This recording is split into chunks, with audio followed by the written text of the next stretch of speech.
নমস্কাৰ, মই পিংকি। আপোনালোক সকলোকে স্বাগতম জনাইছোঁ মোৰ ফেচবুক পেজ আৰু ইউটিউব চেনেলৰ অন্য এটি ভিডিঅ'লৈ। আশা কৰোঁ আপোনালোক সকলো ভালে আছে, মোৰো বৰ্তমান ভালেই। আৰু ভিডিঅ'ৰ ক্লিপত দেখা এই বিনবিধক আপোনালোকে চিনি পাইছে নেকি? কমেণ্ট কৰি জনাবচোন। এই বিনবিধৰ নাম হৈছে তৰোৱাল বিন, ইংলিছত শ্বৰ্ট বিন বুলি কোৱা হয়।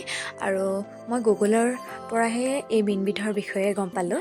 ইভাগে কোনো ধৰণৰ আজিলৈকে এই বিনবিধৰ ৰেচিপি হওক বা তেনেকৈ খাই পোৱা নাছিলোঁ আৰু ভাবিলোঁ তাকে আজি ট্ৰাই কৰোঁ আৰু ট্ৰাই কৰাৰ লগতে আপোনালোকৰ লগতো বোলো শ্বেয়াৰ কৰোঁ। মই কেঁচা মটৰ আৰু বিলাহীৰ সৈতে আজি আঞ্জাখন বনাবলৈ লৈছোঁ।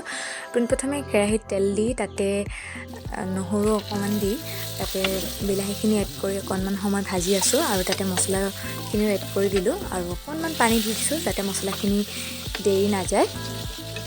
তাৰ পৰা কেঁচা মটৰখিনি দি দিছোঁ, অকণমান সময় এইখিনি ভাজি থাকিম।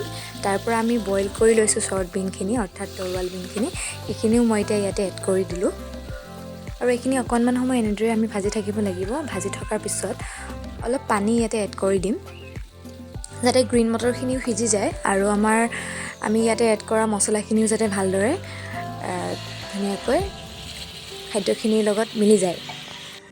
আৰু এতিয়া উতলিবলৈ অলপ সময় এৰি দিম আৰু গেছৰ ফ্লেমটো অকণমান হাই কৰি দিম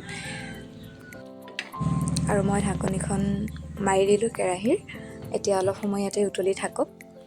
আপোনালোকে যদি অধিক এই বিনবিধৰ বিষয়ে জানে তেন্তে প্লিজ মোক কমেণ্ট কৰি জনাবচোন। ইয়াৰ উপকাৰিতা কি কেনেধৰণৰ গুণাগুণ আছে। আৰু এয়া ফাইনেলি উতলটো আহি গ'ল অকণমান সময়ৰ পিছতে আৰু এতিয়া আমি এনেদৰে পৰিৱেশন কৰিম। আজিলৈ আহোঁ। ভিডিঅ'টি চোৱাৰ বাবে ধন্যবাদ।